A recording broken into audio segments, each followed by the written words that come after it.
Et bonjour à toutes et à tous, comment est-ce que vous allez?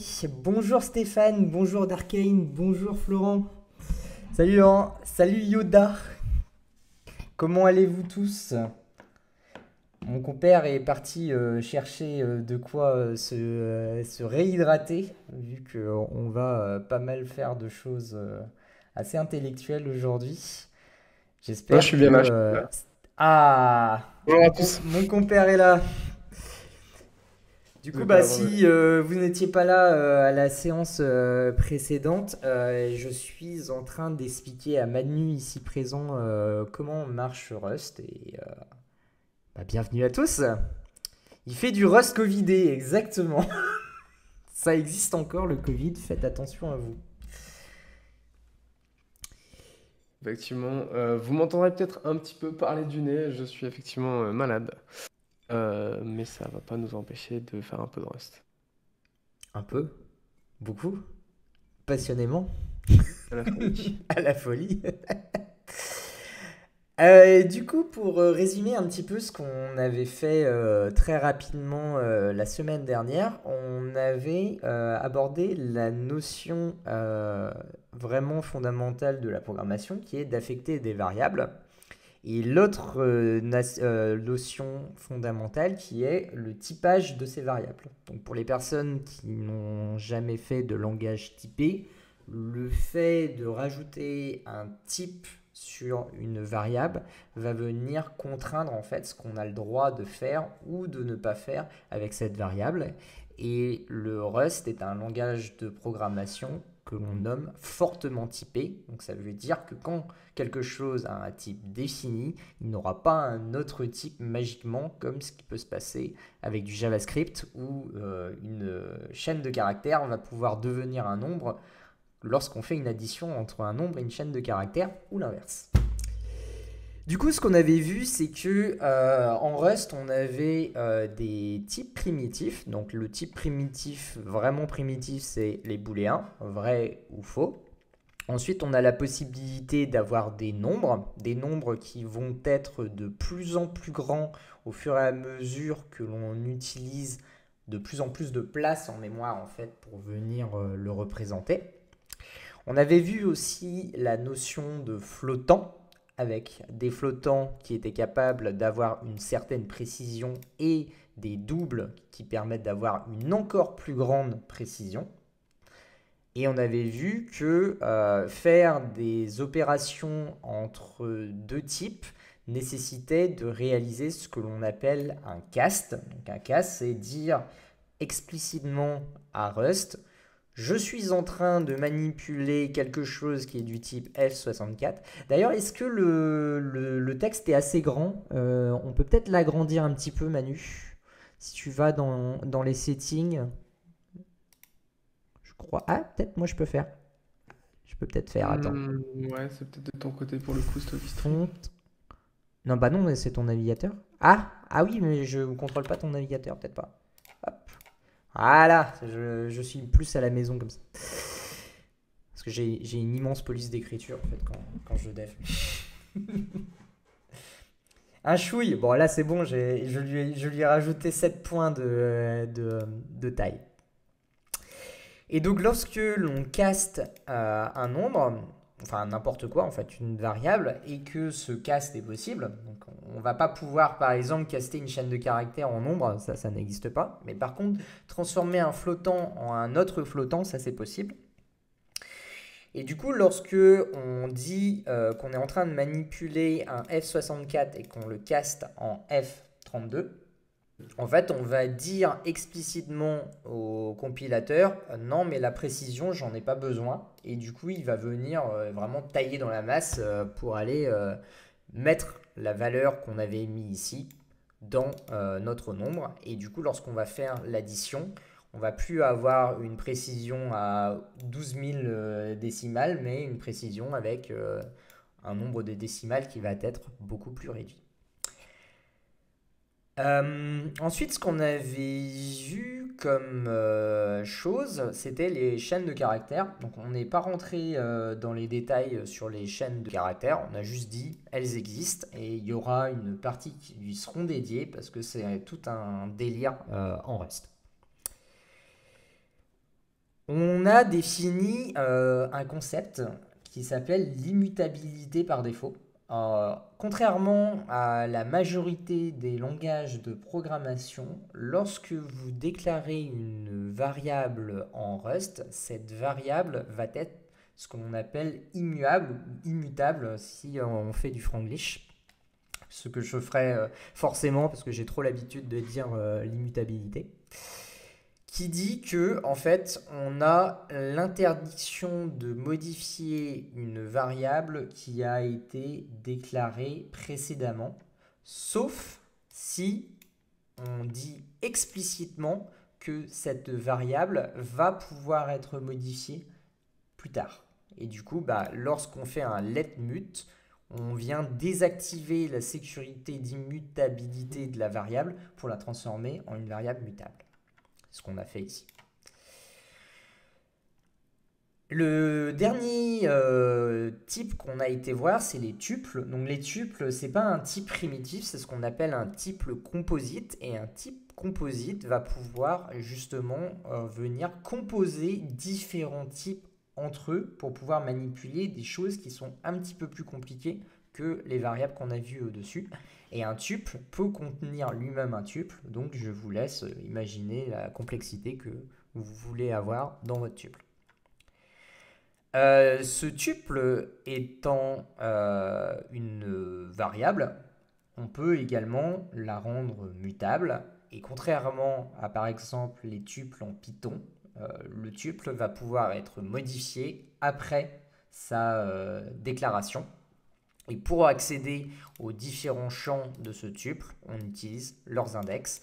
Et donc là, vu qu'on veut aller modifier ici, ici, on va venir indexer les choses en disant je veux le troisième élément, puis le deuxième élément. Et du coup, on va venir modifier l'élément qui est ici.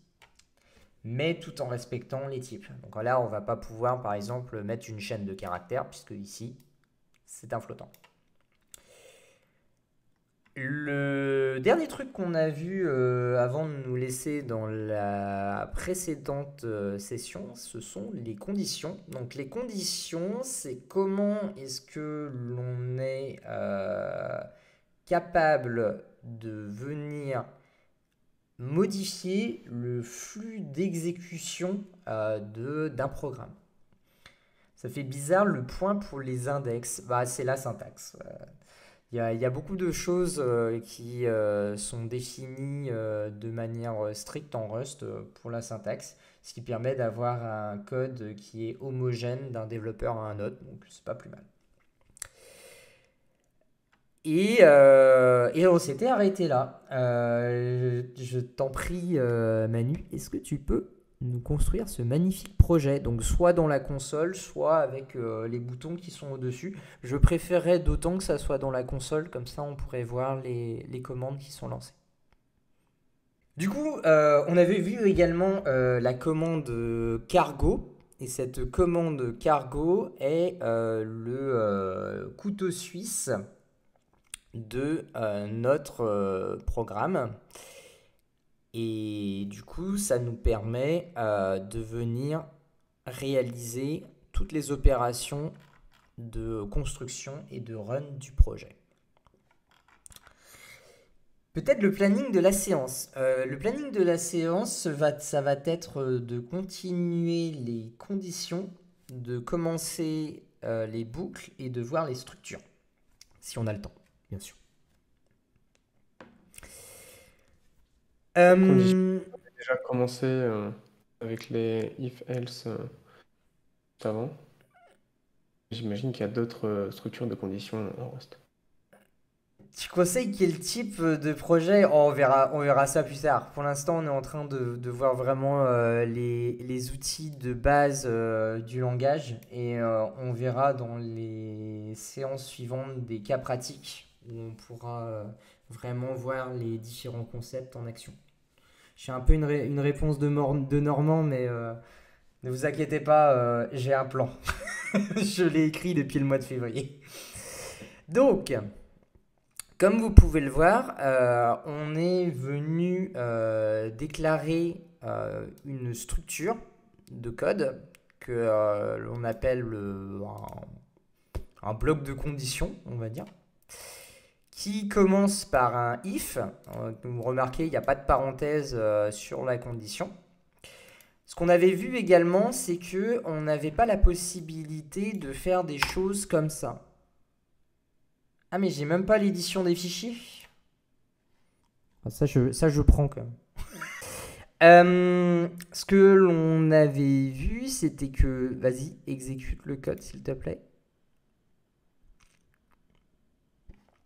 C'est que on n'avait pas la possibilité d'utiliser directement une variable numérique, comme on pourrait le faire par exemple en C, où on a le droit de faire if égale 1, enfin if quelque chose qui vaut 1, ou en JavaScript, if quelque chose qui ressemble à quelque chose qui est vrai.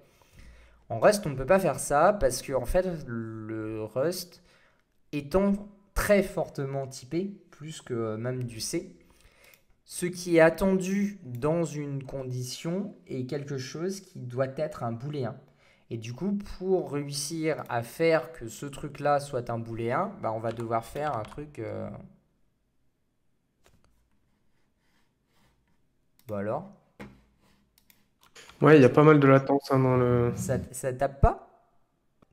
Du coup, bah, on va pouvoir répondre aux questions. Tu conseilles quel type de projet API CLI, web ou autre? En vrai, moi, quand je fais la découverte d'un langage, je fais toujours la même chose. Je fais un jeu du plus ou moins. Si tu arrives à faire un jeu du plus ou moins, tu as déjà 90% des outils du langage qui sont compris parce que tu vas mélanger justement les conditions, les boucles, les affectations, les entrées, sorties, clavier, écran.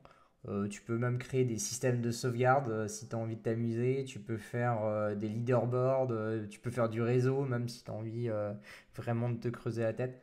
C'est un projet en fait qui permet de pouvoir faire une somme de plein de choses. Hop là, on est reparti. Alors, du coup,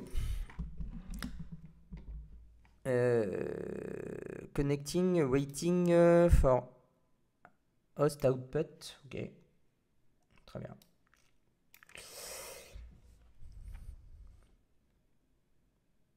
T'es sur Exercisium? Oh, bah c'est beaucoup déjà.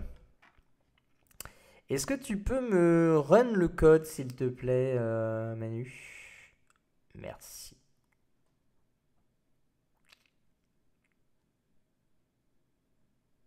Fantastique. Du coup, lorsque l'on veut faire les manipulations que l'on a dans nos conditions, on est obligé que ce qui est dans le if soit un booléen. D'ailleurs, il nous le dit là, que quand on sélectionne ça, c'est un i32. Et lorsqu'on sélectionne tout le groupe, on va avoir un booléen. Ce que l'on... Ah oui, c'est normal. C'est parce que... Hop. C'était ça à l'origine. Ah. Du coup, Manu build. J'ai pas les droits. Du coup, là, on s'aperçoit en fait qu'on a un système de branches qui va venir s'exécuter au fur et à mesure. Et ce qu'on peut s'apercevoir, c'est si, par exemple, on fait une branche qui vaut Z1, par exemple, enfin, un Z qui vaut 1 et un Z qui est supérieur à 1, par exemple, on va mettre 2, là. Tac. En fait, ce qu'on va s'apercevoir, c'est que la branche qui est exécutée, donc là, on va dire supérieur à 0, et là c'est supérieur à 1. Vas-y, exécute. En fait, ce qu'on s'aperçoit, c'est que la condition qui sera toujours exécutée, ça sera la première qui est vraie. Donc, lorsque vous créez vos conditions, en fait, il faut que la condition que vous voulez exécuter soit la plus restrictive au début. Sinon, c'est elle. S'il y a une condition qui est moins restrictive en premier, bah, elle sera toujours exécutée juste parce qu'elle est vraie et les autres en fait ne vont pas être du tout exécutées. Je ne sais pas si j'ai été clair parce que je me suis un peu perdu dans mon discours, mais l'idée c'est lorsque Et en gros, l'on... Ouais, vas-y. si par exemple, dans le premier cas, tu veux dire, ben, c'est supérieur ou égal à 0, c'est inférieur à 0, et là c'est strictement égal à 0, celui-là sera jamais exécuté parce qu'il rentrera toujours dans le supérieur ou égal à 0. Exactement, c'est ça. C'est exactement ce que je voulais dire. Du coup, c'est du code qui est jamais exécuté et ça n'a pas d'intérêt. Ouais. Un truc qui est très très cool avec le Rust, et j'ai jamais vu ça dans un autre langage, c'est que en fait le bloc de conditions peut être affecté à une variable.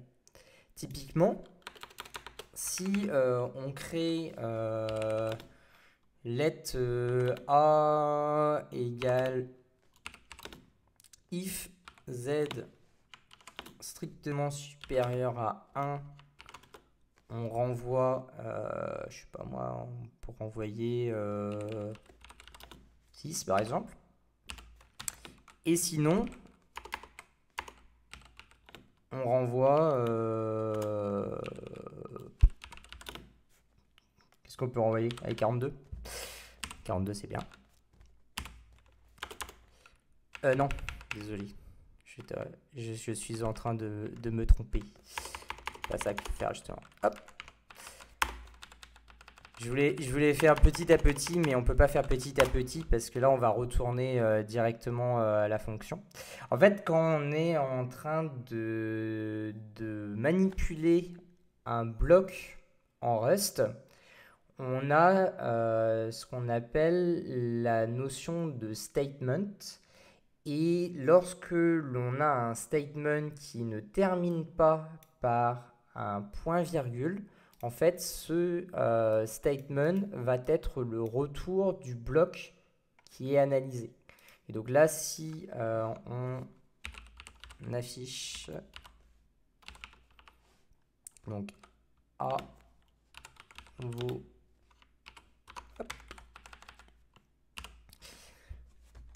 tac. On voit que là, vu que notre z vaut 2, la condition z supérieure à 1 va être prise en compte. Et du coup, on va venir retourner la valeur de 6. Mais si on met z égale 1, normalement, on va avoir 42. Ok. C'est vrai que ça a été dit dans le chat, mais ça existe en Python, par exemple, sur les structures ternaires. Ouais, mais Alors, je pense que c'est un peu différent parce que tu vas voir qu'on peut faire des trucs très rigolos après. c'est ça. Là, ici, on a une structure qui est simple, c'est-à-dire qui ressemble à du ternaire. En gros, c'est ça, si jamais ça, sinon tout le reste, tu mets autre chose. Hmm. Est-ce que du coup, on pourrait mettre un elif au milieu, elsif au milieu, là, dans ton cas? Oui. Oui, on peut. Est-ce que tu peux Ok. exécuter le code, s'il te plaît? Qu'on voit le 42. Merci. Du coup, on voit bien A égale 42 parce qu'on est rentré dans le bloc else. Et si on veut encore complexifier les choses, on peut complexifier les choses en disant else if z égale 1. Et là, on retourne 666. Tac. Ah, il n'y a pas le formateur de base. Hop. Et du coup, on va bien renvoyer 666 au lieu du 1. La question est... Est-ce que dans le cas des expressions avec des OR, l'évaluation se termine à la première condition? Oui, il y a je pense que ça a été fait comme ça. J'ai jamais en vrai été tester le truc, mais oui, je pense que c'est le premier truc vrai qui va venir faire que ça fonctionne ou pas. Si par exemple on met Z égale 1, or Z est supérieur à 1, on va avoir 6 normalement qui va s'afficher. Build, s'il te plaît. Donc on a bien ce truc-là qui a pris le pas sur celui-là. J'avais jamais testé, mais ça me semblait évident que ça le fasse. Ce qui est intéressant avec cette notion de pouvoir manipuler les choses sous la forme d'un bloc comme ça, c'est que l'on peut très bien définir une variable qui vaut, je sais pas moi, 5 et venir renvoyer cette expression et du coup créer beaucoup plus de logique que ce qu'on pourrait faire. Tu peux exécuter le code s'il te plaît. Et du coup, venir créer beaucoup plus de logique que l'on pourrait le faire avec une simple ternaire en Python, par exemple, comme vous le disiez tout à l'heure. Donc voilà un petit peu ce qu'on peut dire sur les conditions. Je ne sais pas si vous avez des questions, parce qu'on avait déjà bien Moi, attaqué le sujet. Oui, bien sûr. Est-ce que... Donc ça, on sait que c'est possible en Rust. Maintenant, est-ce que c'est utilisé? Est-ce Oui. que tu conseilles de l'utiliser? Dans Euh, quel cas ça peut être intéressant? Parce que ça laisse penser quand même que le code est pas très lisible. En tout cas, moi, c'est mon impression là tout de suite. D'avoir un code comme ça, c'est pas quelque chose que j'ai envie de relire forcément. C'est quoi ton avis là-dessus? Alors là, c'est parce qu'il a vraiment aucun intérêt, mais lorsque l'on va venir avoir d'autres concepts qui vont venir s'ajouter aux conditions, genre du pattern matching par exemple, petit teasing, là on va beaucoup utiliser cette notion de bloc et de retour de bloc. Et comme Ok. le langage est homogène, en fait, ce qu'on peut faire dans un certain concept va pouvoir être fait dans n'importe quel concept. C'est pour ça que le if hérite de la fonctionnalité. Mais en fait, ce qu'il faut surtout remarquer dans ce système, c'est la possibilité d'affecter tout et n'importe quoi à une variable. Ça, c'est quelque chose qui est très peu possible en fait dans d'autres langages. Ok. Il y a juste et ou add ou add et ou and et or sont possibles. And n'existe pas. Non, and n'existe pas. Or et and n'existent pas en Rust. Je manipule quelques petits langages maintenant et du coup je confonds des fois les différentes syntaxes. C'est pour ça que l'IDE est là pour nous aider à nous rappeler comment on écrit. Donc voilà. Est-ce que dans le chat vous avez des questions? Ou est-ce qu'on peut attaquer un pan beaucoup plus intéressant? Comment tu types la valeur en donnant une condition? Ah, ça c'est une très bonne question. En fait, tu dois avoir un retour qui est homogène de branche en branche. Par exemple, tu ne peux pas faire ça. Tu ne peux pas renvoyer une chaîne de caractères en ayant renvoyé un nombre et un autre nombre. Il faut sauvegarder. Vas-y, ouais, sauvegarde-le. Donc là, Et le système, c'est une excellente question. Merci beaucoup de l'avoir posée. ouais. Tu vois, là, il y a écrit if et else ont des types qui sont incompatibles. Donc là, ce qu'il dit, c'est le if qui est ici, qui est de type chaîne de caractères, est incompatible avec le type de retour qui est un entier. Donc ça veut dire que lorsque tu vas vouloir définir le type, bah en fait ça va se passer comme on avait dit la séance précédente. C'est le langage de programmation qui va essayer de comprendre ce que tu lui veux faire faire. Donc là par exemple quand on fait un let x 42, il va le transformer par défaut en i32. Et si tu veux en faire autre chose, bah, tu vas venir typer cette valeur. Donc, je sais pas moi, i64 par exemple. Et du coup, si maintenant on lui demande qu'est-ce qu'il est en train de manipuler, je te laisse... là maintenant, il sait qu'est-ce qu'il est en train de manipuler. Il n'est plus en train de manipuler un nombre au sens général, mais il est en train de manipuler un i64. Et donc ça veut dire que ce que tu es en train de définir ici doit être un i64. Et donc si tu définis quelque chose comme ça ne marchera pas non plus. Vas-y, hop. Puisque maintenant... on est en train de définir un floating point par rapport à un i64. Du coup, il ne va pas être d'accord. Mais il peut ne pas être d'accord également si tu définis un u8 par exemple.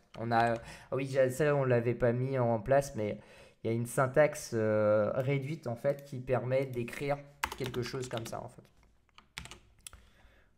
Le 6 as u8 peut être raccourci en 6U8. Parce que des fois, on a besoin de définir le type. Et donc là, pareil, il nous dit, tu es en train de manipuler des nombres, ça c'est cool, mais tu n'es pas en train de manipuler des nombres qui ont le même type.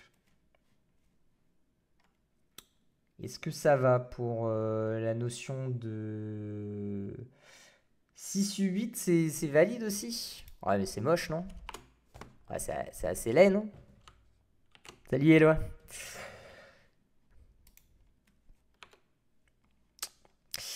Ok. Du coup, la seconde notion dont je... Oui, c'est moche, on est d'accord. La seconde notion dont je voulais aborder l'existence.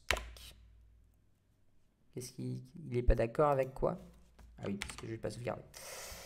La seconde... le second concept, ça va être la notion de boucle et d'itération. Donc pour ça, on va créer ce qu'on appelle un tableau. Donc un tableau, en gros, c'est... on prend un type défini, donc par exemple un U8, et en mémoire, mais réellement physiquement, on va venir mettre chacun de ces éléments côte à côte. Le ternaire, non, le ternaire n'existe pas en Rust. Tu vas utiliser justement la syntaxe if, else qu'on a vu avec la possibilité d'avoir un body à l'intérieur des différents blocs. Mais il n'y a pas de syntaxe réduite à base de point d'interrogation, deux points, comme il peut y avoir en PHP ou en Python. Donc un tableau, ça va être quelque chose qui va avoir cette gueule-là. En anglais, on appelle ça un array. Donc pour définir un array, on va avoir une syntaxe. Et dans le cadre, il y a moyen de simplifier le bloc. On verra la question quand on verra les closures. Ça te va, Dai? J'essaye de conserver un cap.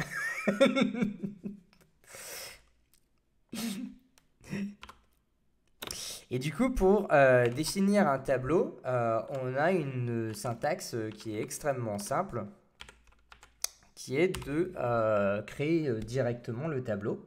Et ce tableau, on va pouvoir venir l'afficher comme on afficherait n'importe quelle variable, sauf que on doit utiliser la syntaxe d'utilisation du debug, comme on avait pu le faire avec le tuple. Je te laisse, voilà. Et du coup, on va venir afficher ce tableau. Si on a envie de visualiser un élément en particulier, comment on duplique une... Non, c'est pas ça que je veux faire. On peut pas dupliquer une ligne? Bah, tu la copies, tu la colles? Non, c'est pas ça? Ouais, mais je voulais la dupliquer. Bon, tant pis. Je voulais être feignant et j'ai pas le droit d'être feignant. Ouais, bah c'est bon. Hop. On a la possibilité non plus d'indexer au travers du point, mais au travers de l'opérateur tableau, qui est commun dans à peu près tous les langages depuis l'avènement de la programmation, qui va nous permettre de pouvoir accéder aux différents index de notre tableau. Là, on va récupérer le 1, et si on met 2, on va récupérer le troisième élément. Simple. Est-ce que, comme avec les tuples, du coup, on peut aussi y accéder en mettant un point à l'index? Je te laisse tester. Ok. Il n'y a pas mieux que la pratique hein, en Rust. C'est bien de m'écouter baver, mais c'est encore mieux de tester. Ok. Donc, en fait, l'accès aux index pour les arrêts, du coup, c'est uniquement avec des crochets. Et pour les tuples, c'est uniquement avec des points. On est d'accord avec ça? Enfin, c'est ce que a l'air de dire le compilo. De toute façon, le compilo est explicite dans son insulte. Il te dit t'as essayé de faire ce que tu fais avec un tuple, mais ça marche pas sur les tableaux. Il est poli, hein, mais il se demande quand même si t'as fait le Rustbook, quoi. C'est ça sa vraie interrogation. Lorsque tu définis un tableau, en fait, le type que tu viens définir, ça va être celui-ci. Donc, on utilise l'opérateur tableau, mais cette fois-ci, en fait, on va l'utiliser un peu différemment en disant quel type tu es en train de manipuler. Et optionnellement, il y a la possibilité également de dire combien d'éléments sont dans ce tableau. Je te laisse compiler pour bien vérifier que ça continue à marcher. Et donc, si tu rajoutes un nouvel élément dans le tableau, vas-y. Là, il va gueuler. Il va nous engueuler parce que le Rust est capable, au sein du type du tableau, de venir également définir la taille du tableau que l'on est en train de manipuler. Les arrêts sont aussi possibles en associatif ou pas en Rust. Les arrêts sont-ils possibles? Non. Il faut utiliser d'autres outils qui se nomment les collections.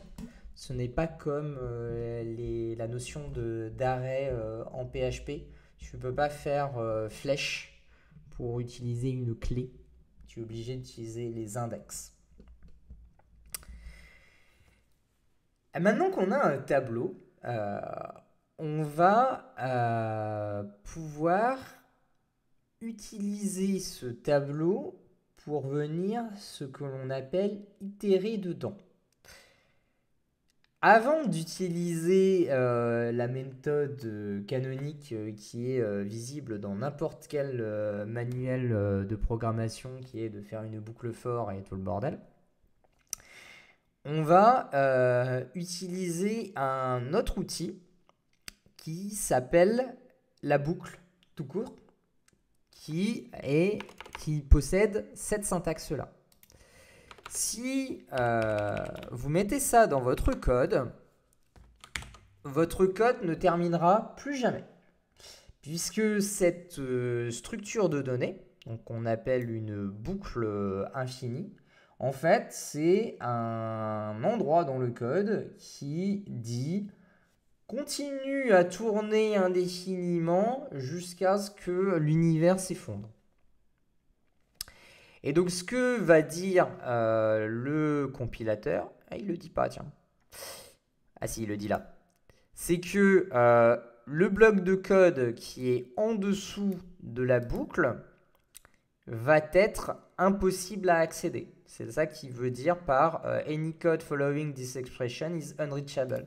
Quand il dit this expression, en fait, il parle de l'expression qui est au-dessus, pas cette expression-là. Je me suis déjà fait avoir sur certains des messages d'erreur, donc c'est bien par rapport à ça qu'il est en train de parler. Et pour une matrice, ça se passe comment? C'est un type, en fait. Donc, si tu crées une matrice d'éléments, tu vas te retrouver à avoir une connerie du genre, je pense. J'ai jamais fait. En vrai, en Rust, on ne manipule pas trop ce genre de choses. On va pouvoir avoir une matrice, je sais pas moi, 8 de 2 éléments. Ça existe, ça? Et du coup, on va dire qu'il y a également 2 éléments. Ça ferait une matrice de 4. Ça ferait un truc comme ça.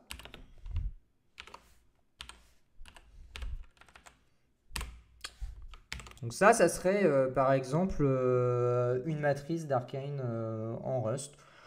Après, j'ai jamais eu le besoin d'utiliser ce genre de type. Donc, cette notion de boucle, en fait, il y a la possibilité d'en sortir. Pour ça, on va utiliser un opérateur de contrôle que l'on appelle break. Vas-y, exécute. Break est un opérateur qui permet de pouvoir sortir du contexte courant de la boucle. Et donc, si on est dans une boucle de boucle, parce que c'est totalement possible de faire ça. Hop. Ah, ça y est, je commence à trouver les raccourcis. On va quitter la boucle qui est ici, donc se retrouver dans le contexte qui est là, mais on ne sortira pas de la boucle qui est là. Pour pouvoir sortir de la deuxième boucle, il faut impérativement faire un deuxième break. Vas-y. Il te manque une... Non, non. Non, t'as pas besoin du... Non, on peut ne pas en mettre. Ok. Vu que c'est la dernière information qu'il y a dans le bloc, ça devient la valeur de retour, mais comme ça renvoie rien, vu que ça vient couper, en fait, c'est un shortcut sur l'exécution. Tu peux mettre un point-virgule ou pas, ça change un petit peu rien. Et donc là, on voit que on vient quitter cette boucle, puis on vient quitter l'autre boucle. Et c'est là que ça devient intéressant, c'est que on va pouvoir définir, par exemple, on va l'appeler counter, par exemple. On met 3. Hop. Et ici, donc on va rendre mutable cette variable. Et on va faire counter moins 1. Moins égal 1, pardon. Pour venir décrémenter la variable à chaque tour de boucle. Et ce qu'on va vérifier, c'est if counter égale 0 ou inférieur à 0 à 1, enfin, on peut mettre n'importe quelle condition. On va venir quitter cette boucle. pour vérifier que il se passe bien quelque chose et que ça quitte pas tout de suite, on peut afficher la valeur du counter.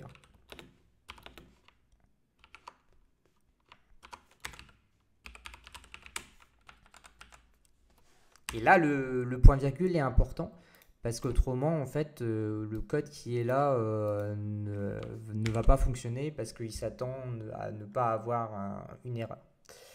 Donc on voit que ce code va venir débuter avec une variable qui vaut 3, vérifier la condition. La condition ne vaut pas 0, du coup ce bloc-là ne va pas être exécuté. On va passer sur le counter, on va faire -1, on va boucler, on va revenir à faire le print, ainsi de suite et ainsi de suite. Et à partir du moment où ce counter vaut 0, on va venir exécuter le break et sortir de la boucle. J'ai appris il n'y a pas longtemps qu'on peut nommer les boucles. Ah oui, ah si, on peut parler de ça, ouais, c'est rigolo ça. C'est le petit exemple que je vous ai donné là avec la boucle de boucle, où on devait mettre 2 breaks. En fait, on peut utiliser ce que les anciens appellent des gotos et ce qui est appelé des labels en Rust. On va l'appeler sortie par exemple. Et du coup, on peut faire break de sortie. Et donc ce break-là, en fait, il a la capacité non pas de sortir du contexte qui est ici, mais le contexte qui est là. Et donc on a exactement le même effet que si on avait mis 2 breaks. C'est un espèce de sucre syntaxique qui permet d'avoir du code qui est un petit peu plus simple. Mais comme dit Von Strom, c'est un cas d'usage qui est très spécifique. Et vous en verrez très peu normalement dans votre apprentissage du Rust. Mais c'est rigolo de savoir les anciens des anciens, ouais. Bah, il y a très peu de Goto maintenant.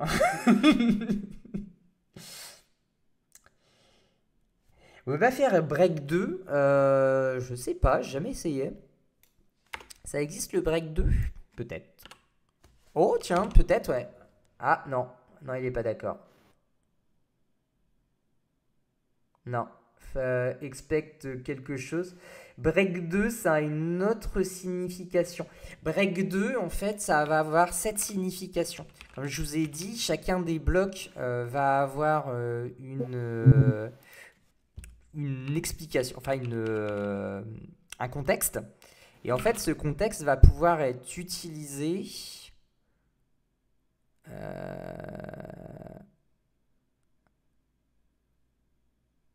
expect. Est-ce que si je fais ça, je tente, hein. J'ai jamais essayé. Est-ce que si il n'est pas d'accord sur quoi là? J'ai pas sauvegardé. Ah, j'ai pas sauvegardé. Ok. Et du coup, en fait, ce que va avoir comme signification ton break 2, c'est que à l'issue de ce break-là, on va sortir du contexte sorti et on va également retourner la valeur 2 dans la variable A. Donc là, si on print A, c'est trop bien, il y a des bonnes questions aujourd'hui. Vous me faites mon cours, c'est trop bien. Hop. Tu vois, ici on est venu, Yoda, retourner la valeur de 2 du contexte sorti. Mais on aurait pu également uniquement faire un break sans le sorti. Donc faire juste let A égale 2. Puis venir faire un break de A. Et puis l'appeler A2 par exemple celui-là. Voilà. Allez. Donc là, il me dit que mon sortie ne sert plus à rien. Mais tu vois que on peut utiliser en fait le mot-clé break pour être un système qui permet de sortir en fait de n'importe quelle boucle d'itération. Est-ce que ça répond à ta question, Yoda? Pendant que je me resserre du liquide. Oui, parfait. N'hésite pas, Manu, hein, si tu as des questions. Ouais, moi je vous regarde. Je vous regarde. Bah, c'est-à-dire que là, sur la partie, il y a eu des questions là sur les types dans les conditions.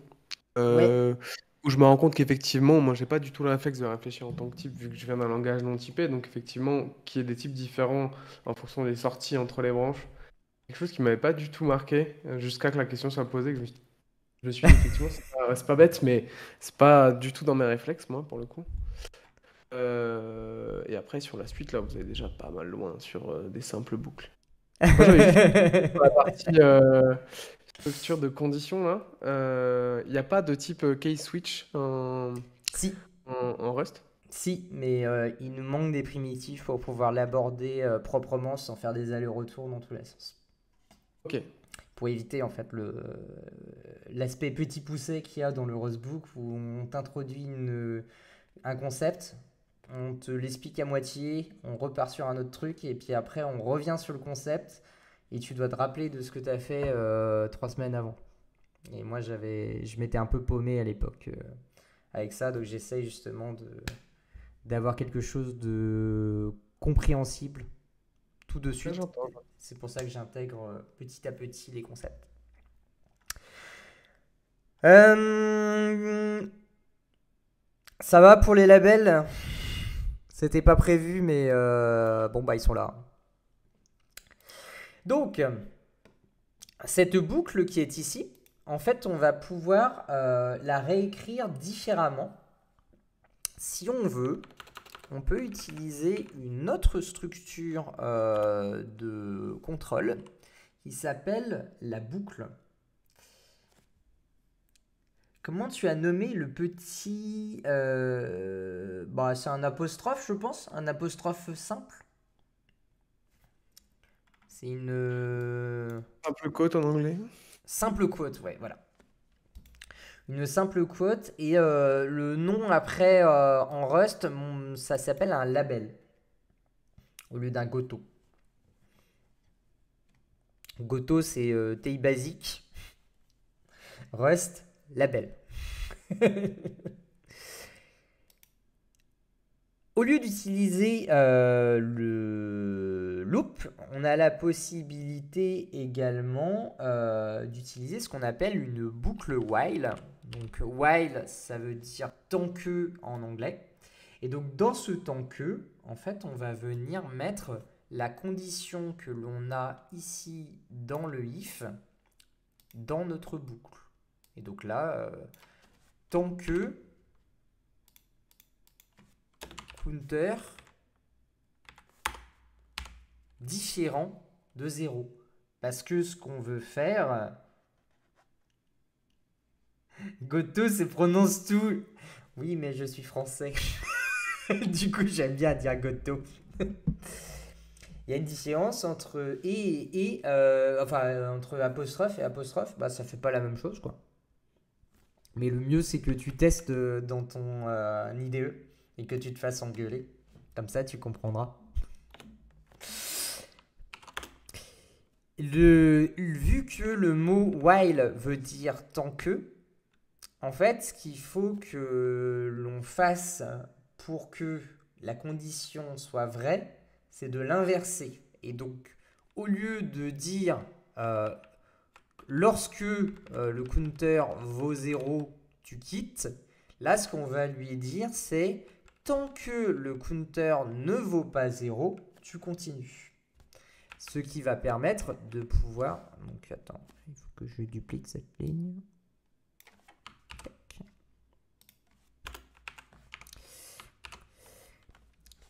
Ce qui va permettre de pouvoir remplacer notre loop intimement par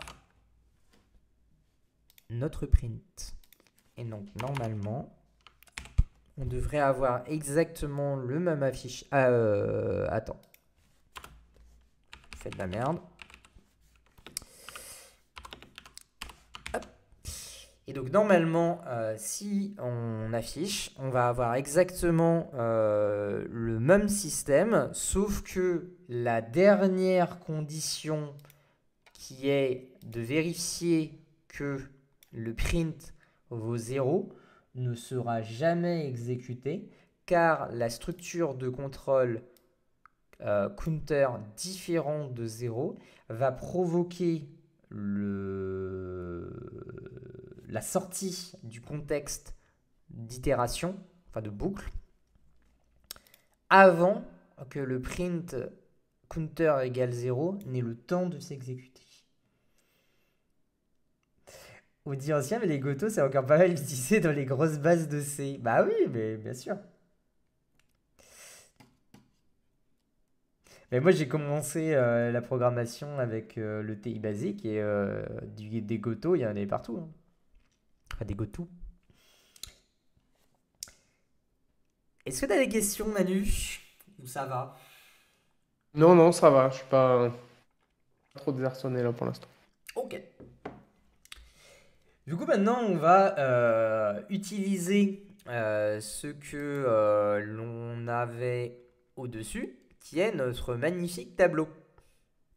Et donc, notre but, ça va être d'afficher 1, 5 et 3. Counter moins moins ou plus, il n'y a pas d'opérateur spécifique pour l'incrémentation et la décrémentation. On ne peut faire que de l'ajout à Cinnamon et de la soustraction à Cinnamon. Il n'y a pas de plus plus et de moins moins en Rust.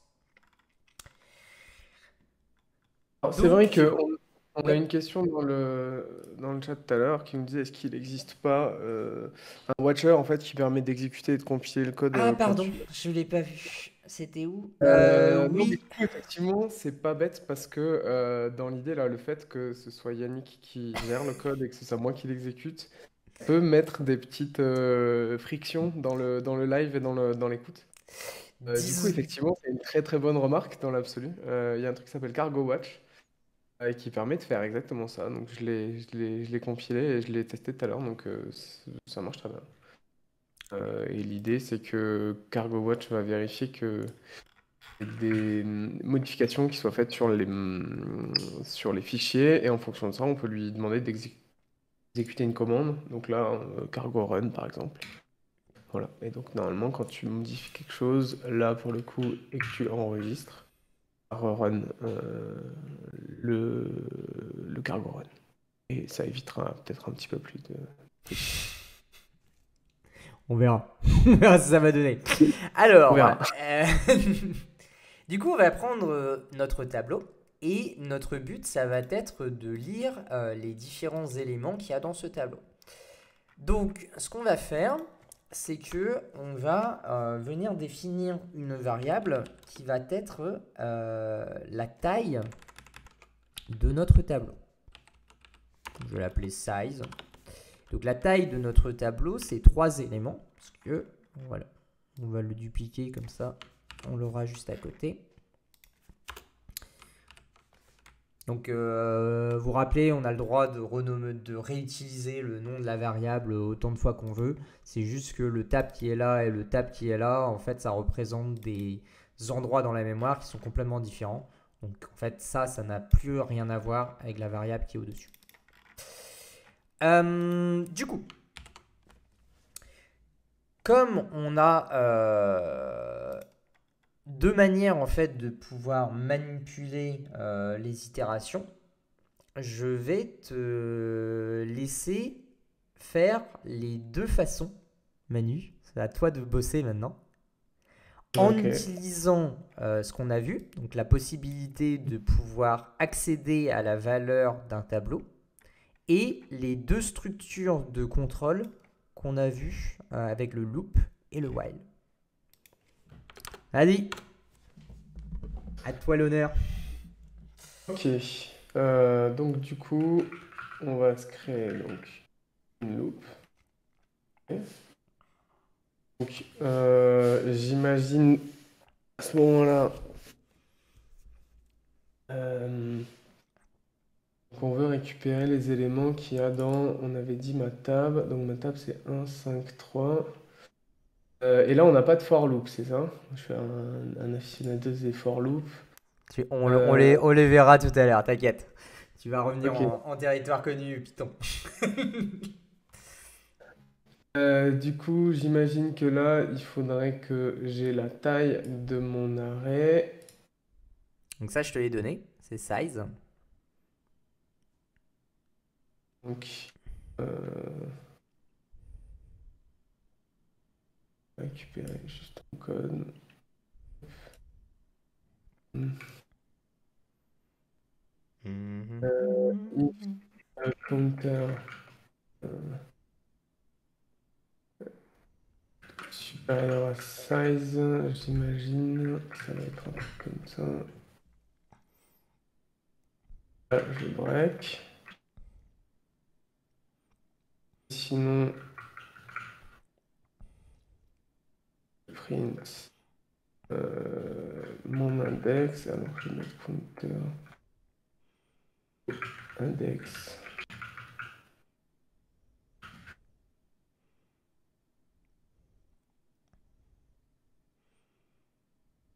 Index, ça va être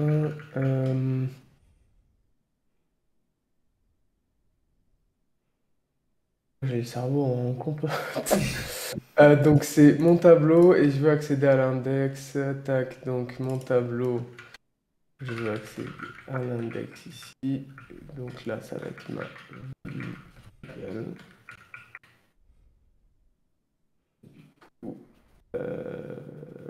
Index, je veux commencer avec.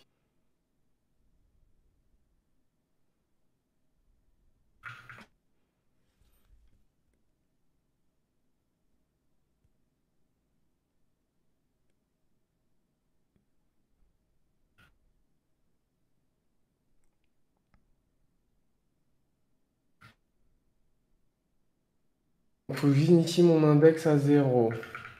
Mhm.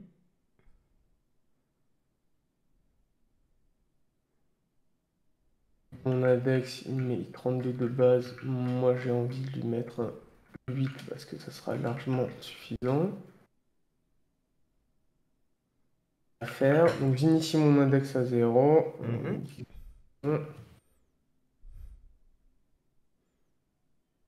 Mutate. Index Et qui est forcément. là, vous voyez, en fait, c'est comme ça qu'on développe en Rust.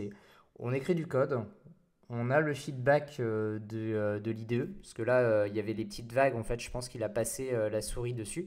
Et donc là, par exemple, pour le print, il explique que le format d'affichage n'est pas le bon. Il n'y a pas la possibilité d'utiliser l'accession à un index de tableau dans un formatage de print. Tu es obligé de créer un formatage par défaut et venir faire l'accession du tableau dans un paramètre juste à côté. Et c'est cette feedback loop de développement qui est vachement intéressant en Rust, c'est que étant donné que le langage est très cadré, il y a la possibilité de comment on va dire de d'avoir des retours sur les informations très rapidement. Sauvegarde, je pense qu'il va être d'accord.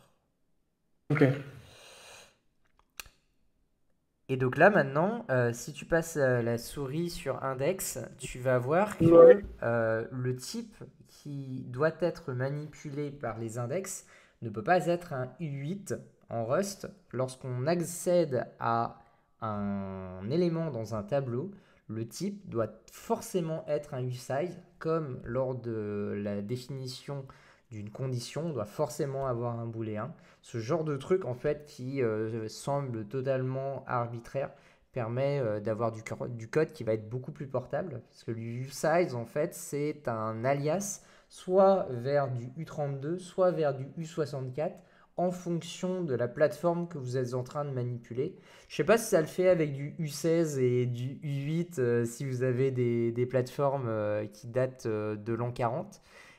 Mais en tout cas, pour le U32 et le U64, c'est comme ça. Si vous êtes en train d'être sur une architecture en 32 bits, en fait, ce U-Size va être remplacé à la compilation avec un U32. Et l'inverse est vrai aussi pour du U64. Donc là, on voit qu'il panique. Euh, On voit qu'il panique.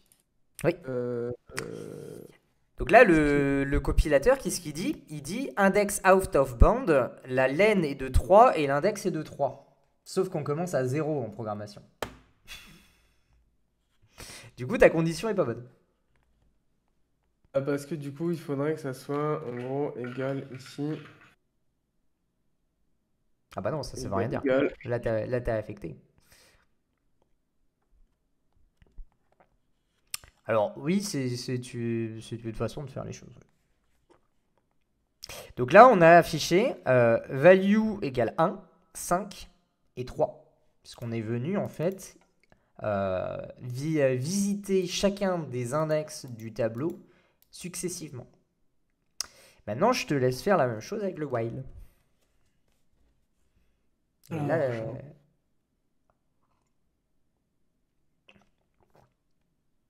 Non, copier-coller ce que tu as fait. Voilà. de toute façon, on est dev. 90% du code que l'on fait, il vient de Stack Overflow. Donc bon. Donc là, ça va être l'inverse parce que lui, il va passer ce qu'on disait tout à l'heure, le while. While, il réexécute la condition à la fin et pas au début. Enfin, je sais plus comment tu l'as expliqué, mais donc tant que mon index est inférieur à la size, donc la valeur. Sauf 2022, mais c'est vrai, c'est ChatGPT. J'oublie ça. Pour les personnes qui verront la vidéo dans 3 ans, en 2023, il y avait un truc qui s'appelait ChatGPT. Ça permettait d'aller chercher les réponses d'Internet. Du coup, on a notre code qui est où d'ailleurs? Non, parce qu'attends, il s'exécute tant que l'index est inférieur à la size. Il ne s'exécute pas. Alors c'est normal, il faut que je ré... Exactement. Est-ce que j'ai le droit de faire un truc comme ça? Bien sûr.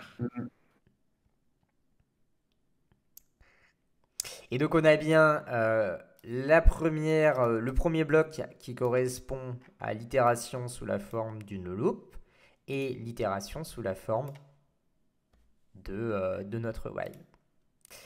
Et là, on veut faire plaisir à Manu, on va le ramener en territoire connu. On va faire une boucle for. Donc la boucle for, c'est un sucre syntaxique sur un while qui va prendre cette forme-là. On définit la boucle par un for.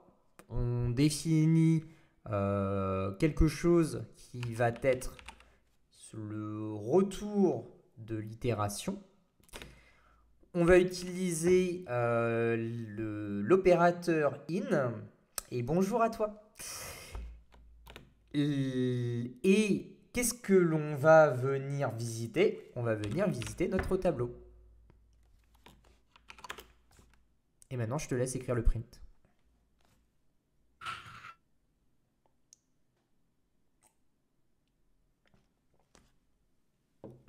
Ouais, pareil.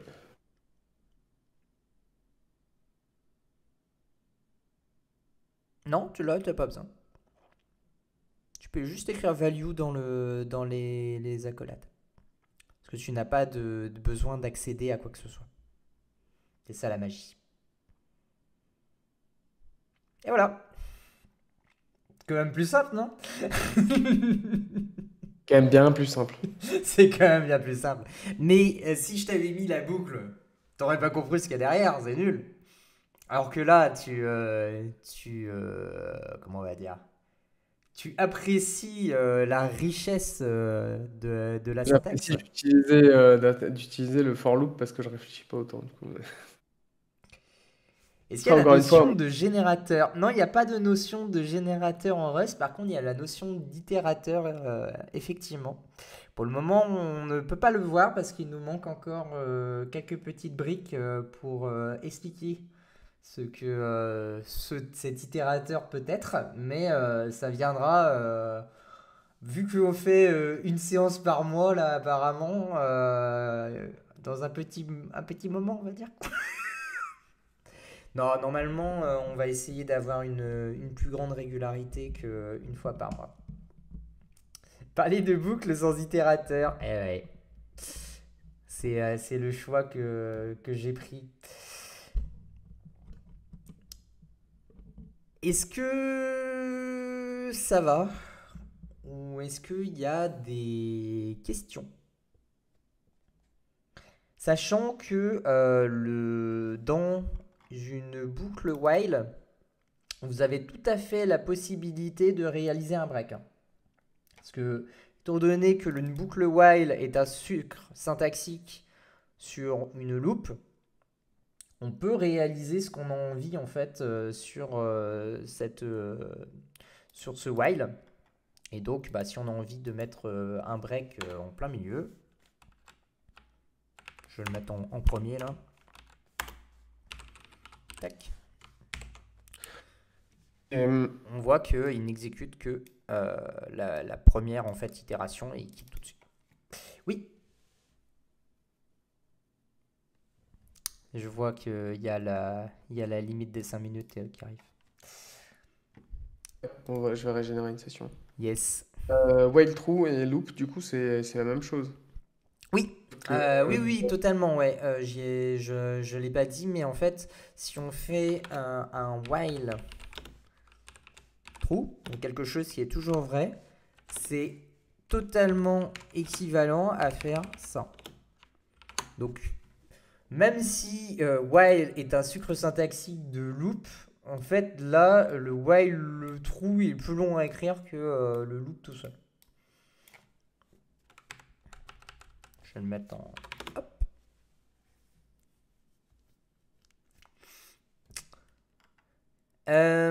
Et là, on voit d'ailleurs, vu que j'ai mis un break tout de suite, le langage est capable de me dire qu'est-ce qui se passe en fait. Et là, ce qu'il me dit, c'est ouais, mais de toute façon, vu que tu vas break dès le premier tour, bah, peut-être pas forcément faire une boucle, hein, tu fais juste une expression, ça ira plus vite. C'est quoi le symbole? Ah, rien du tout. C'est en mathématiques le symbole d'équivalence. Ça veut dire que l'un équivaut l'autre, donc l'un est interchangeable avec l'autre, en gros.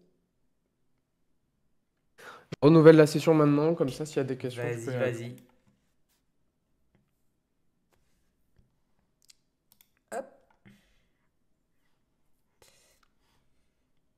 N'hésitez pas, c'est votre heure de gloire si vous avez envie de poser des questions. Mhm.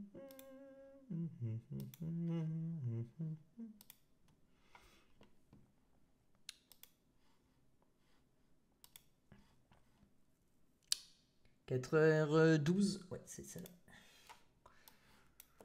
J'ai collé le code, hein.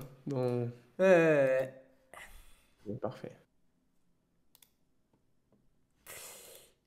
ok. Est-ce qu'elle est toujours up? Elle est toujours up. Donc, maintenant, on va attaquer la dernière chose que je voulais voir pour cette séance, qui sont la notion de structure. Donc, la notion de structure, c'est quelque chose qui est assez vieux dans la programmation. Et c'est un petit peu comme un tuple, mais ça serait un tuple dont on pourrait accéder au champ, non pas en utilisant le point index, comme on avait fait au tout début. Là, le 2, 1. Mais en utilisant le nom du champ. Donc, par exemple, si on veut définir quelque chose qui s'apparente à une personne, on peut décider que cette personne est représentée par un tuple. Oh, pourquoi j'ai pas... Ah voilà. Représentée par un tuple qui est un couple, enfin un groupe avec une chaîne de caractères et un nombre. Donc par exemple, bah, ça serait le nom, prénom et âge. Donc Michel Dupont, je ne suis pas inspiré, désolé. Et il a 34 ans. Sauf que le problème, c'est que lorsque l'on est en train de manipuler les choses, il faut se rappeler que personne.1.0 est égal au nom, que personne.1 est égal au prénom,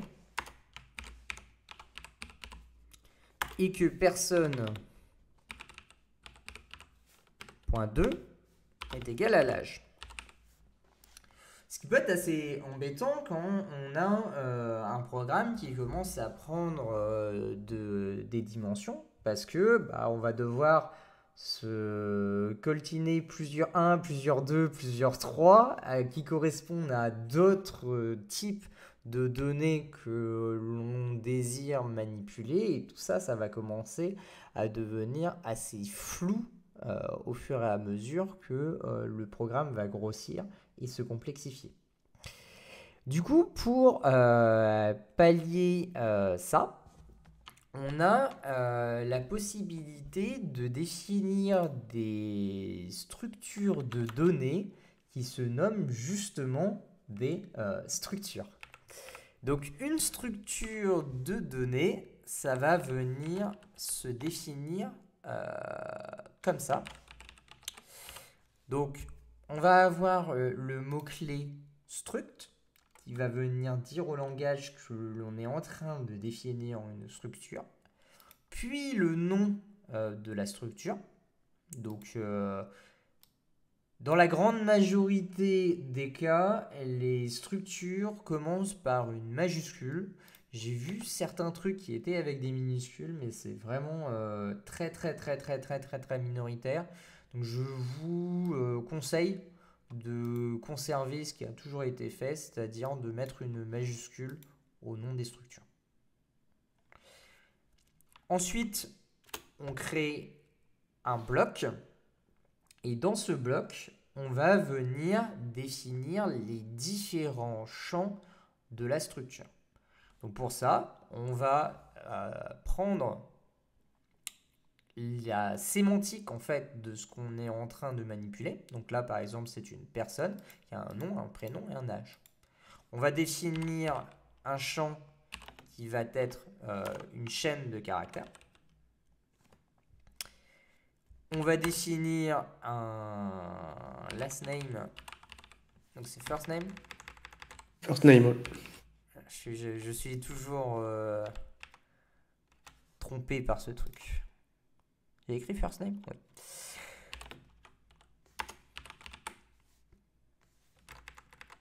Je écris n'importe quoi. Hop. Donc là, comme on avait fait avec la définition de nos variables, on va avoir le nom de la variable, deux points, son type. On n'a juste pas le let devant, c'est pas nécessaire puisqu'on n'est pas en train de déclarer la variable en tant que telle, on est en train de déclarer son type.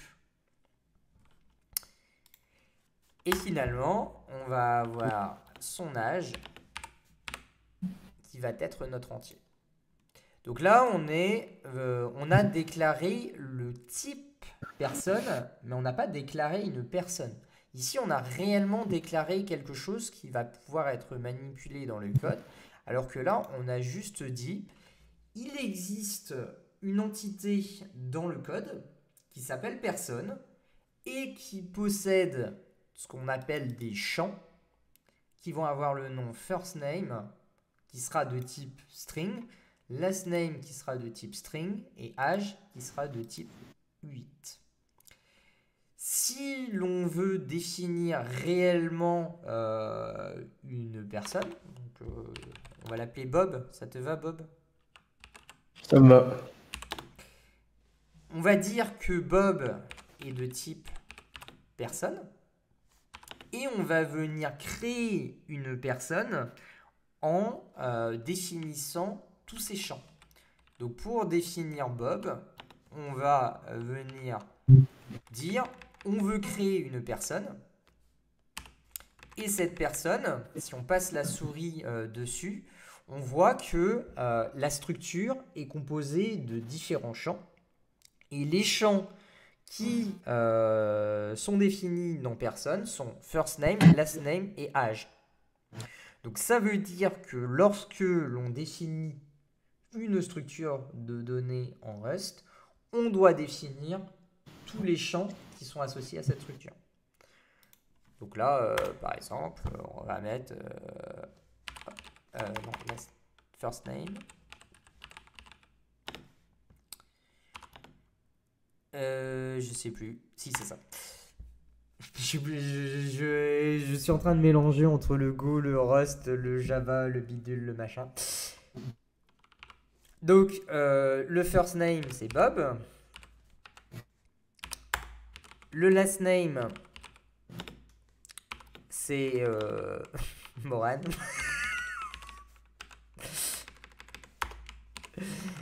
Et l'âge, je sais pas, il a quel âge? Il donne un âge. Il a 33 ans. Ah, il a 33 ans, allez hop. Tac. Et du coup, c'était 2 points.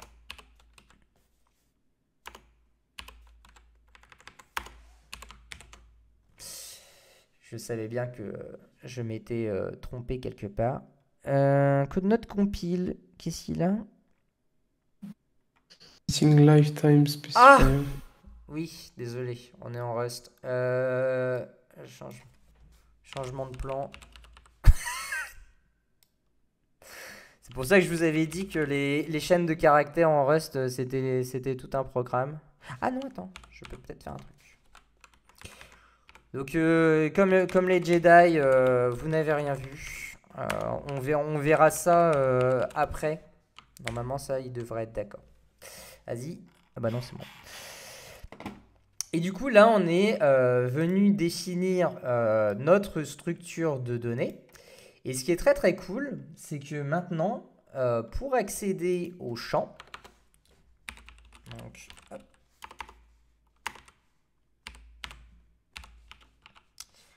Donc, Bob,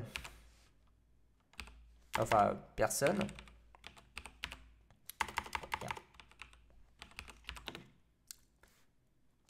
On va pouvoir venir personne.first name.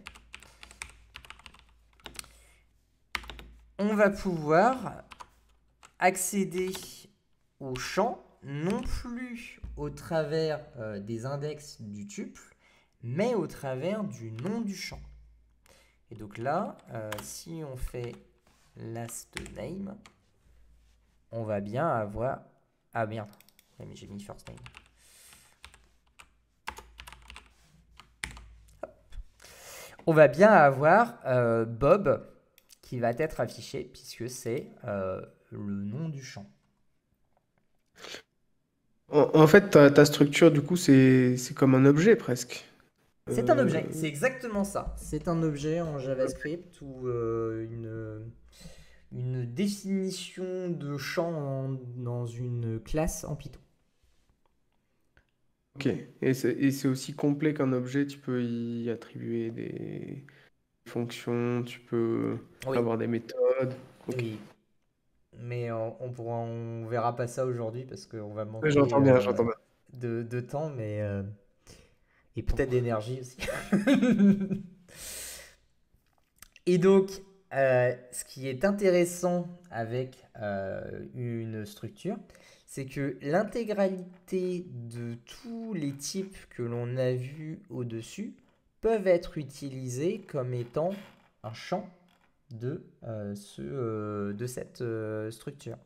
Donc si on a envie d'avoir quelque chose de beaucoup plus compliqué, genre par exemple le tuple qu'on a au-dessus, là, ESTR 8 machin bidule, on peut l'utiliser comme étant un champ de notre structure personne.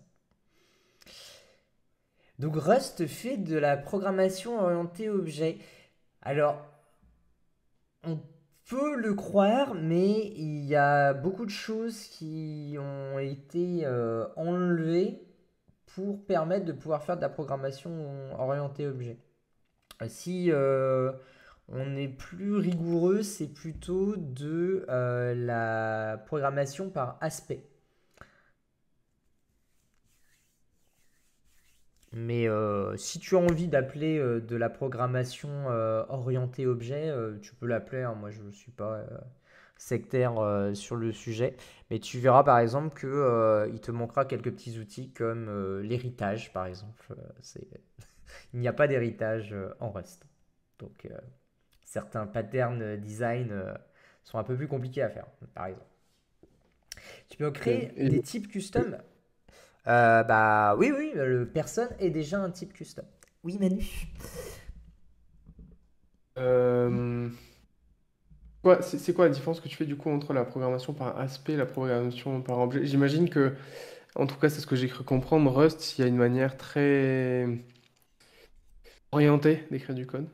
Euh, Là, dans l'idée, on peut créer des structures qui sont finalement tout de suite, là, de ce que j'en vois, c'est des mini-objets. En tout cas, on crée des schémas de données, des structures de données un peu particulières, et ensuite, on va pouvoir instancier ces, ces objets-là, entre guillemets. Mais Mhm. c'est quoi, comment on l'utilise dans le cadre de Rust et pourquoi on peut Bah, pas faire de la... Pourquoi c'est pas l'idée de faire de la programmation orientée objet comme on entend? par exemple, en programmation orientée objet, on va avoir la notion de constructeur et de destructeur qui n'existe pas en Rust. On va uniquement avoir une structure de données et on va venir lui greffer des comportements qui vont permettre de pouvoir réaliser des choses sur la structure. On verra ça la session suivante quand on va commencer à implémenter justement les structures de données pour faire plus de choses avec. Ok. Qu'est-ce qu'il peut y avoir également Il y a beaucoup de concepts un petit peu spécifiques de la programmation orientée objet, comme la notion de classe ami ou ce genre de choses, qui ne peut pas exister en Rust parce qu'il n'y a pas de concept de share mutability entre les différents objets. Et du coup, on est plutôt dans une notion de... On a une structure de données en mémoire qui peut être mutable ou immutable et on vient faire des opérations dessus, mais on conserve en fait l'isolation entre ces paquets de données qui sont stockés en mémoire. Alors que la programmation orientée objet, il y a très souvent la notion de devoir faire du partage de mutabilité entre les structures de données. Je sais pas si ça répond à une Ok. question, mais On ça ne veut commence pas à le être un peu... faire en Rust pour éviter justement des opérations qui seraient risquées en mémoire.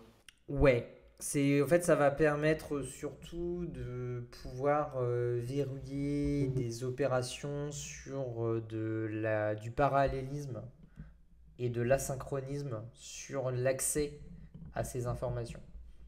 Mais ça, c'est encore un autre sujet où il manque quelques billes encore pour pouvoir les comprendre. Si je comprends bien l'image globale, mais ça reste très flou pour moi, mais grosso modo, dans une catégorie de la programmation orientée objet comme on l'entend en Python, en gros, il y a un gros gloubi-boulga de données dans lequel des bouts du code vont aller piocher un peu à droite, à gauche, de manière assez erratique, alors qu'en Rust, on veut garder une certaine contrôle sur ces données-là, et que grosso modo, les données sont suffisamment bien segmentées, suffisamment bien orientées pour éviter qu'on ait des accès en mémoire erratiques quand le code s'exécute. En tout cas, ça tente de le faire, ouais. Ça tente de résoudre le petit problème qui est que lorsque l'on fait de l'héritage dans un langage de programmation orienté objet, en fait, on hérite du comportement que l'on veut, mais de tous les autres comportements qui ont pu être construits au-dessus du comportement que l'on désire. Et donc on peut avoir des effets de bord que l'on n'est pas capable de contrôler. En Rust, on essaye de limiter ce genre de pile en fait de comportement en disant quand je crée ma structure, je lui ajoute des comportements, mais ces comportements-là sont vraiment très... tu dois être explicite en fait sur ce que tu viens rajouter ou pas sur ta structure de données. Ok. Il est possible d'injecter, on va justement en parler. Après, je ne sais pas si c'est injecter le mot, mais là, si par exemple on a envie de créer une structure adresse, je vais te laisser Manu l'écrire d'ailleurs. Tu me fais une structure adresse où tu vas avoir, je sais pas moi, la ville, le zip code et puis quoi encore euh, bon non, ville et zip code, c'est bon. Parfait. Et du coup, tu me rajoutes dans la structure personne. Non, non, il n'y a pas besoin Pardon. pour le moment. Tu me rajoutes un champ adresse et tu le types avec le type adresse. Donc là, on a créé un type custom qui va être utilisable dans notre type custom. Donc on est venu en fait composer nos différents types pour venir définir du comportement. Euh, Faire un truc comme ça, du coup, j'imagine que oui. Dedans, on va avoir.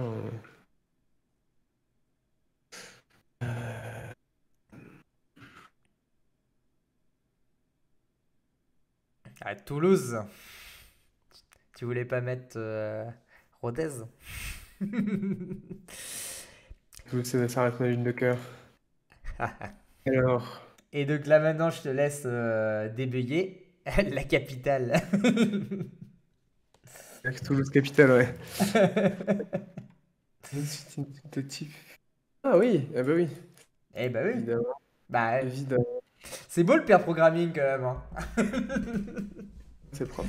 C'est propre, hein. En i32, j'ai pas tout, j'ai pas les frontières en tête, mais j'imagine qu'en i32, c'est largement suffisant. Ouais, même Même, U16 je crois. même en U16, U16, ouais, U16 ça c'est veut dire. 65 000 je crois. Du coup, ça rentre pas tout qui rentre en U16. On a eu 32 et on a fini comme ça. Donc, du coup, on a bien créé un objet Bob dans lequel on a un autre objet intérieur qui est adresse qu'on Exactement. redéfinit. Et maintenant, je J'imagine que c'est te laisse une adresse. printer le zip code ou la ville de Bob. Alors, on va, hop, la flemmard. Ou Autocomate City si tu veux. Oui, c'est vrai. Donc là, j'imagine que...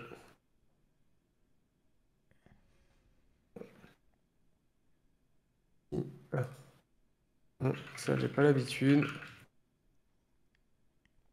Stack que Et je donc, comme suis. vous voyez, on peut accéder à n'importe quel échelon de la structure en utilisant les différents opérateurs d'accession de la valeur avec le point du nom du champ. Et comme ce champ-là, il est composé de ces champs-là et de ces champs-là, en fait, quand on vient accéder à la valeur, c'est comme si on venait faire ce qu'on avait fait au-dessus avec notre accès au tuple en 2, 1. Et si on a envie de mettre un tuple, on peut très bien mettre un tuple dans le champ de la variable. Et du coup, on se retrouverait à avoir personne.tuple, point 2, point 1. Puisque en fait, tout ça, c'est totalement cohérent sur le système de typage. On peut rendre les champs privés. Tous les champs par défaut sont privés. On verra ça quand on attaquera la modularisation du code, ce qui ne sera pas encore aujourd'hui. Je suis désolé de vous frustrer autant, mais il y a tellement à dire sur le langage qu'il faut se réfréner sur ce qu'on va expliquer. Maintenant, ce que je vais te demander de faire, c'est d'extraire le deux points adresse accolade et le mettre dans une variable que tu vas appeler adresse.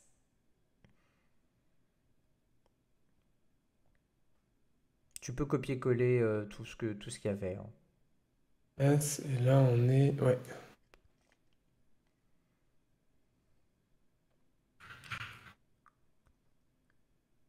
Alors, j'ai fait chez eux. Donc là, t'as mangé un peu trop de code. T'as fait dégager le struct, t'as fait dégager plein de trucs, hein.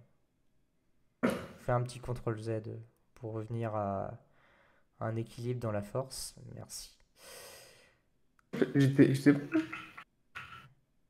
Ah, c'est bon. Non, il y a le Bob qui... Non, non, il y a le Bob qui saute. Tu fais n'importe quoi. Attends. Qu'est-ce qui saute? T'as le LED Bob qui saute. Bob, il est là. Non. On n'a pas du tout la même chose. Le LED Bob, il a sauté. Je regarde le compilateur, il dit n'importe quoi. Il dit... Oui, alors, est-ce que pas du tout la même chose dans mon environnement local? Ah, tu t'es désynchronisé. Ce qui pose des problèmes, effectivement, parce que c'était complètement désynchro. Donc, Sur le retour, t'as pas la même chose que ce que tu ça vois. n'est pas du tout la même chose de mon côté sur le retour. Ok, donc là, ça fonctionne. Donc là, on va créer l'adresse. L'adresse qui est de type adresse, qui est du coup égale à... Alors, on va voir si là, ça fonctionne. Ici. Mieux. Ouais, donc, Beaucoup. et ensuite... Ok, Donc ça a l'air là, on a extrait la définition du champ interne à l'extérieur d'une variable de la structure et on est venu affecter cette variable pour venir rendre un petit peu plus lisible la structure. Si on appelle adresse 2 ce champ, on est obligé de venir dire quel champ on est en train de manipuler. Par contre, si adresse s'appelle adresse, on a la possibilité d'avoir une version simplifiée qui permet en fait de ne pas avoir à redéfinir le nom du champ si le nom de la variable qui va être la valeur de ce champ est égal au champ de la structure. Est-ce que c'est clair ce que j'ai dit ou est-ce que je répète? limpide. Limpide. L'autre amélioration que l'on peut faire, c'est tu n'as pas besoin de typer adresse puisqu'on sait qu'on est en train de manipuler une adresse. Ok. Et là, tu as du code Rust. Alors, pourquoi on sait qu'on est en train de manipuler une adresse? Mhm. Du coup, on n'a pas besoin de... Ok. Donc, c'est-à-dire que le let bob personne égale personne, là, c'est pareil. On peut dégager la Exactement. partie. Si tu veux enlever ça, tu peux enlever ça. Je te laisse le faire. Ok, donc ça... Donc quand tu dis c'est du code Rust, le code idiomatique Rust, c'est en gros, il n'y a pas Ouais. besoin... c'est explicite, c'est mieux, mais pas besoin d'être redondant, quoi. Bah là, en fait, il n'y a pas d'ambiguïté par rapport à des nombres. Des nombres, tu peux avoir toute une typologie de nombres. Alors que de personnes, tu n'en as qu'un seul type de personne. Donc si tu dis je définis une personne qui doit être de type personne, c'est un peu bizarre quoi. C'est comme dire je veux un humain qui soit humain. C'est un peu bizarre quoi. Le dernier truc que je voulais voir, et on va être pile dans les temps, ça c'est magnifique, c'est la mutabilité au sein d'une structure. Donc je te laisse rendre mutable Bob. Alors, je te laisse rendre mutable Bob. Donc là, moi, de manière naïve, je ferai un truc comme ça. Exactement. Et tu vas faire vieillir Bob de 4 ans. Ok, donc là, je vais mettre Bob, point âge. euh,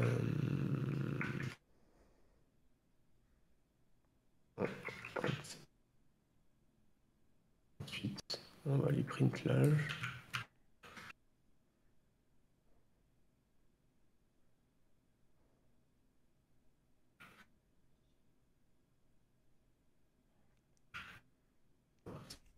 Ça ne marche pas.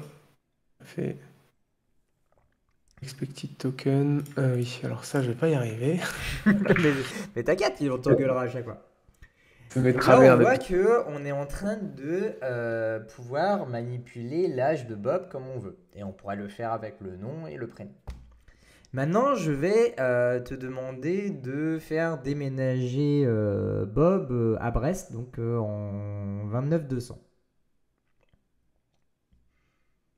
Ok, donc là, il faut que je rentre adresse Attends. mutable. Ah ouais, mais tu triches. Laisse-le, mais c'est très très bien. Tu commences à avoir le pli de Rust et c'est très très bien.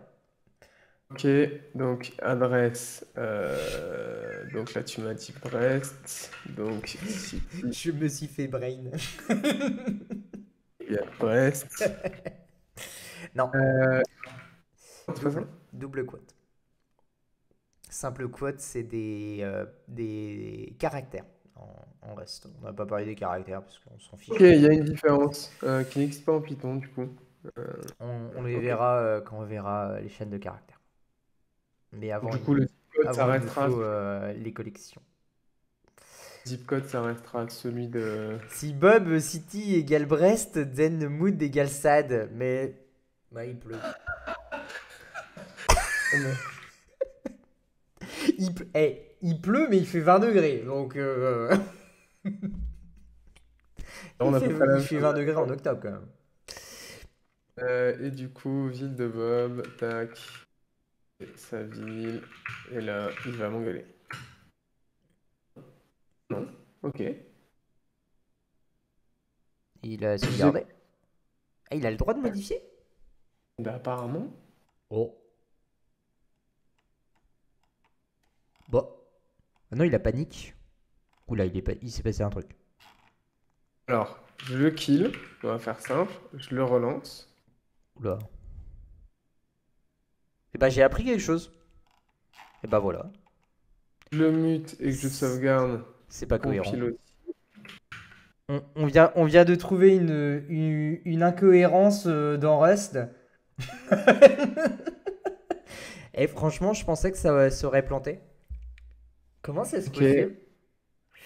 Attends. L'adresse n'est pas mutable. Et il a le droit de la bouger. Du coup, la mutabilité s'hérite. Attends. Vas-y. Bah ouais. Et bah j'ai appris quelque chose dans ma vie. c'est une bonne chose. On va continuer encore, hein. Mais c'est comme ça, hein.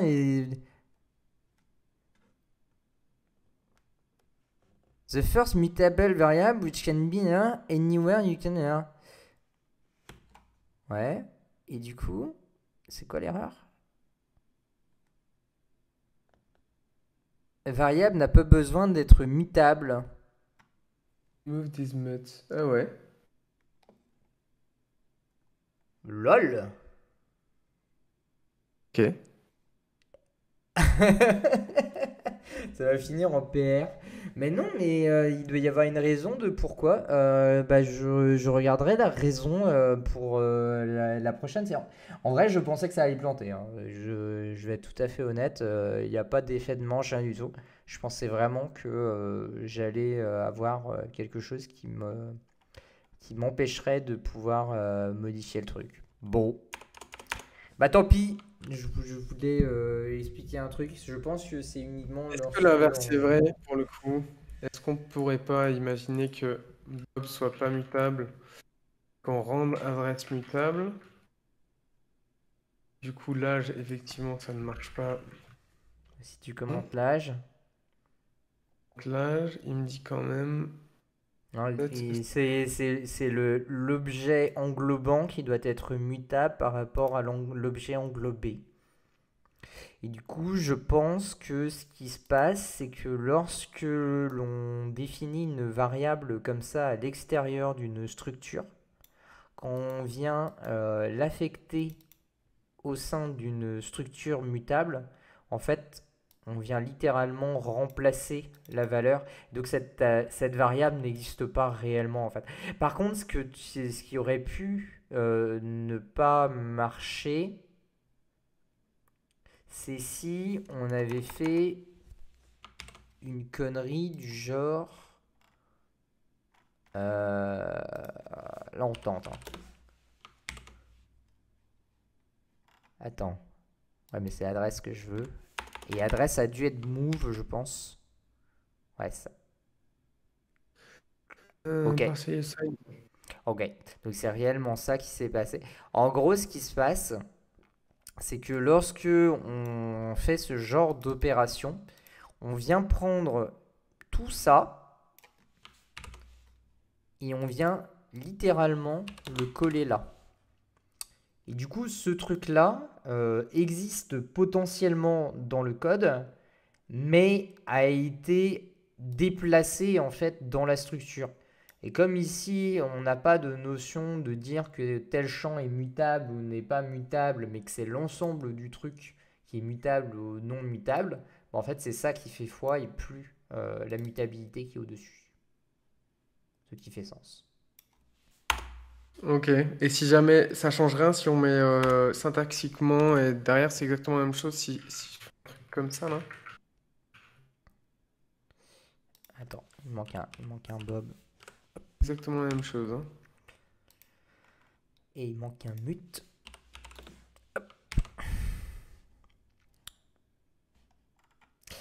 Et bah, cool! C'était Et- pas, c'était pas prévu, mais... Un test à faire serait d'utiliser la même adresse pour une autre personne et essayer d'en muter. Tu ne pourras pas le faire. Si ici, par exemple, tu fais...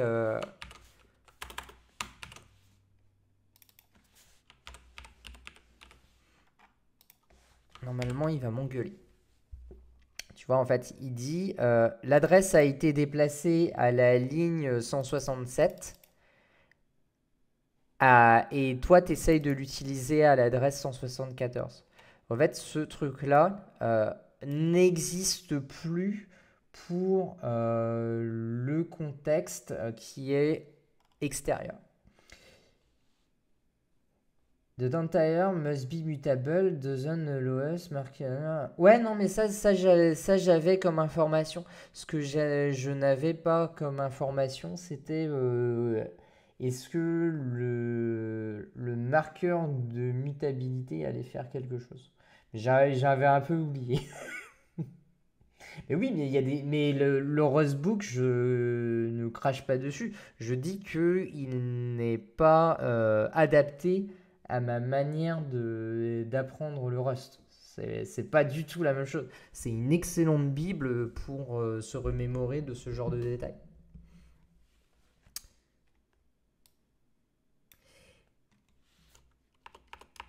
Loin de moi l'idée de dire que c'est un mauvais ouvrage.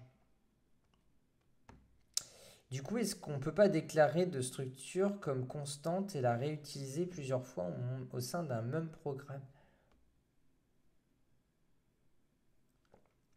Et Bah, c'est-à-dire, si tu veux que deux personnes tu... aient la même adresse, tu fais comment dans ce cas-là?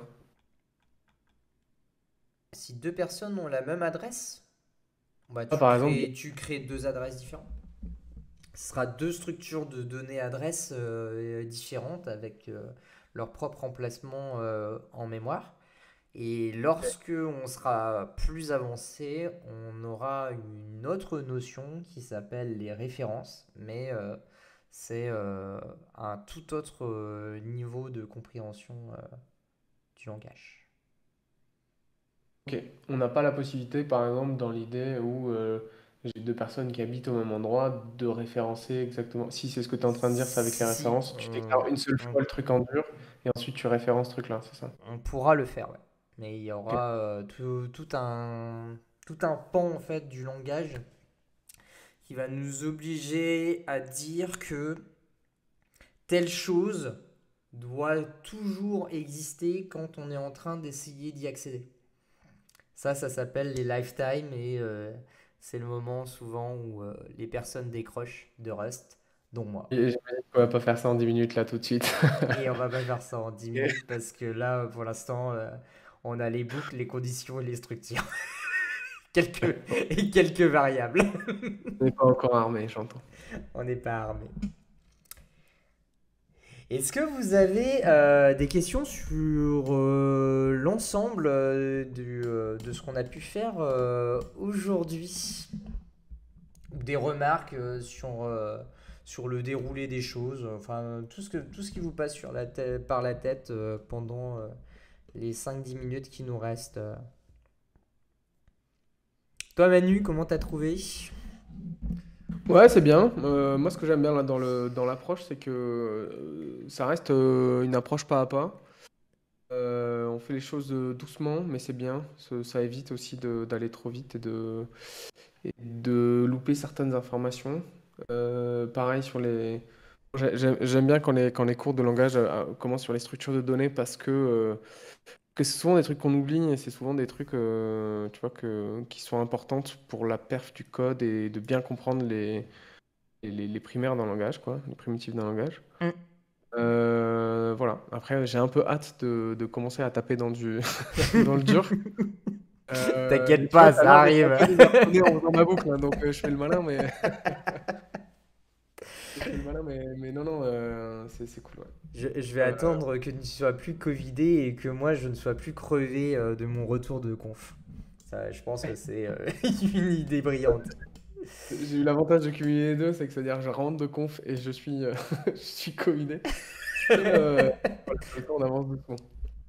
Bah, merci JLN et merci Doy. Ça fait très plaisir d'avoir des retours positifs.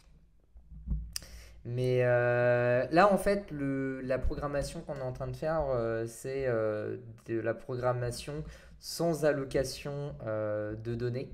Et dans les leçons futures, quand on aura vu qu'est-ce que l'allocation, on va avoir des structures de données et des éléments pour les manipuler qui vont être de plus en plus conséquents, ce qui va nous permettre de pouvoir avoir une boîte à outils qui va être elle aussi de plus en plus conséquente et du coup faire des choses de plus en plus conséquentes au fur et à mesure. Et pour ça qu'il y a la frustration de ne pas avoir les itérateurs, la frustration de ne pas avoir les VEC. Je pense qu'il y a certaines personnes qui attendent ça et ce genre de choses.